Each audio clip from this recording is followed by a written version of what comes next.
Hey, and welcome to this week's The Spur. Now I'm setting up in the garage today because we're starting a new series, and so I wanted to kind of have a little bit of a theme for this next series, and I've called it Tools for Mission. And so in the garage, you can kind of to see around me here. There's in our garage, we have a lot of things in our garage, but all of my tools are stored in our garage. And not that you can see from this angle, but my mower's over there, my whippersnipper is there, got a blower somewhere in here, some rakes and a shovel and a whole bunch of different things. I've got a hammer here in my hand. That's a pretty heavy duty hammer. I've got a little tent peg puller machine here, which is really handy when you're camping. I even have this. I'm not really sure why this is here. That's got nothing to do with tools. But tools for mission, just like those tools that I showed you and told you about, they all have a specific purpose, and we need tools. Tools are designed to actually help us to accomplish things. And so today, as we start to talk about in this new series, Tools for Mission, we want to start looking at what are the tools that we need to do mission as we live our life on mission.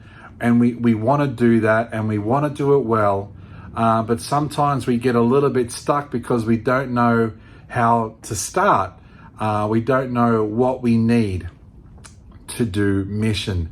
And so these next weeks, we're actually going to be talking about the tools that we need for mission.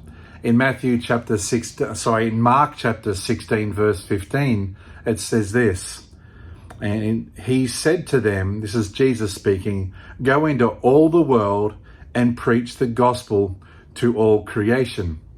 Another version says it this way, to preach the good news to everyone, everywhere.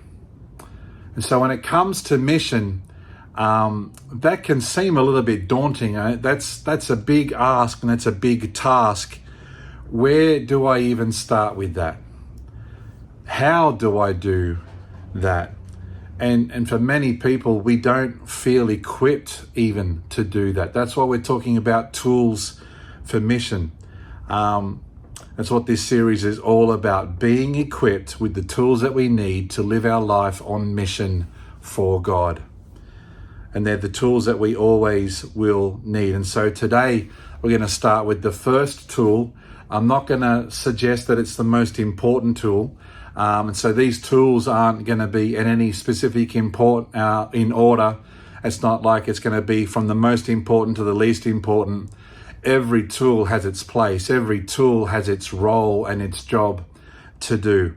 And so our tool that we're going to talk about today, the tool that we need, what you're going to need, what I'm going to need, is a testimony. That tool, a testimony. And it's a bit of an old-fashioned word. We don't use it a whole lot these days, that word testimony. Not in our everyday life, but in the context of courts and lawyers and all that sort of, you'll actually hear this word quite a lot. And a testimony is this. It's when a witness truthfully recounts an event that has happened. That's a testimony. Let me say that again. When a witness truthfully recounts an event that has happened. And the Apostle Peter says in 1 Peter chapter 3, verse 15, always be prepared, always be prepared to give an answer to everyone who asks you to give the reason for the hope that you have. But do this with gentleness and respect. I'm going to read that verse again. Always be prepared to give an answer to everyone who asks you to give the reason for the hope that you have. And I love this bit on the end there, just to teach us and inform us how we're to do that, what sort of attitude, but do this with gentleness and respect. So Peter says, always be prepared. And I guess the question for us today, my question to you today is, are you prepared for that? Are you prepared to do that? Are you prepared to give an answer to everyone who asks you to give the reason for the hope that you have? Do you know how you would answer that question. I was having a conversation with a few people recently, actually, about this scenario, and I said, imagine this. Imagine you're out in the middle of the ocean on a lifeboat, you and another person there, and you know Jesus, and they don't know anything about Jesus. And you don't know whether you're going to get found out at sea or not.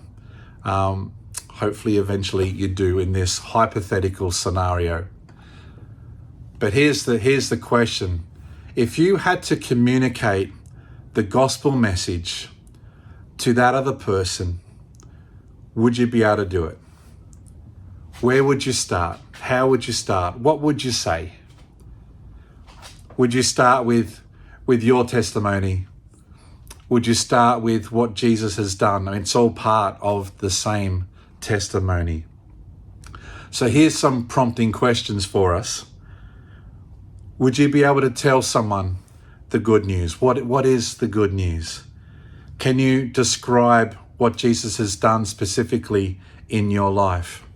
Do you remember the day that you gave your life to Jesus? Do you know the date? Do you know where you were?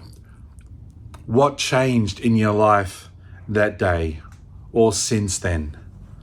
What was different? What was the difference that you saw? Was your emptiness replaced with his presence?